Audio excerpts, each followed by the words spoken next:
2 ದಿನಗಳ ಹಿಂದಷ್ಟೇ ಈ ಪತ್ರವನ್ನ ಬಸವರಾಜ ರಾಯರೆಡ್ಡಿ ಅವರು ಮುಖ್ಯಮಂತ್ರಿಗಳಿಗೆ ಬರೆದಿದ್ರು. ತುಂಗಭದ್ರಾ ನದಿಯಲ್ಲಿ ಅಕ್ರಮ ಮರಳು ಮಾಫಿಯಾ ನಡೀತಾ ಇದೆ ಎಂಬ ಗಂಭೀರ ಆರೋಪವನ್ನ ಅವರು ಮಾಡಿದ್ರು. ಅಕ್ರಮದಲ್ಲಿ ಗಣಿ ಇಲಾಖೆ ಅಧಿಕಾರಿಗಳು ನೇರವಾಗಿ ಭಾಗಿಯಾಗಿದ್ದಾರೆ ಅನ್ನೋದು ಕೂಡ ಅವರ ದೂರಿನಲ್ಲಿದ್ದಂತಹ ಸಾರಾಂಶ. ಆ ಕಾರಣಕ್ಕೆ ಗಣಿ ಇಲಾಖೆ ಅಧಿಕಾರಿಗಳನ್ನ ವರ್ಗಾವಣೆ ಮಾಡಿ ಅಂತ ಕೂಡ ರಾಯರೆಡ್ಡಿ ಮನವಿಯನ್ನ ಮಾಡಿದ್ರು ಪತ್ರದ ಮುಖಾಂತರ. ಕೆಲ ಅಧಿಕಾರಿಗಳು ಕಿಂಗ್ ಪಿನ್ ಅಂತ ಕೂಡ ಪತ್ರದಲ್ಲಿ ಉಲ್ಲೇಖ ಮಾಡಿದ್ರು. ಪ್ರತ್ಯುತ್ತರವಾಗಿ ಅಧಿಕಾರಿಗಳಿಂದಲೂ ಕೂಡ ರಾಯರೆಡ್ಡಿಗೆ 20 ಪ್ರಶ್ನೆ ಕೇಳಿ ಪತ್ರವನ್ನ ಬರೆಯಲಾಗಿದೆ. ಈ ಎಲ್ಲಾ ವಿಚಾರದ ಬಗ್ಗೆ ಮಾಹಿತಿಯನ್ನ ಕೇಳಿದ್ದಾರೆ ಸಿಎಂ ಕಚೇರಿಯ ಸಿಬ್ಬಂದಿಗಳು.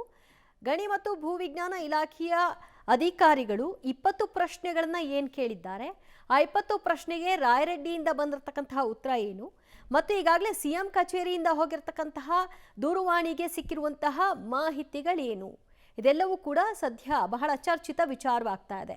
ಇಬ್ಬರ ನಡುವಿನ ಜಟಾಪಟಿ ಯಾವ ಹಂತಕ್ಕೆ ಹೋಗಿ ನಿಲ್ಲುತ್ತೆ ಅನ್ನೋದನ್ನ ಕಾದು ನೋಡಬೇಕು.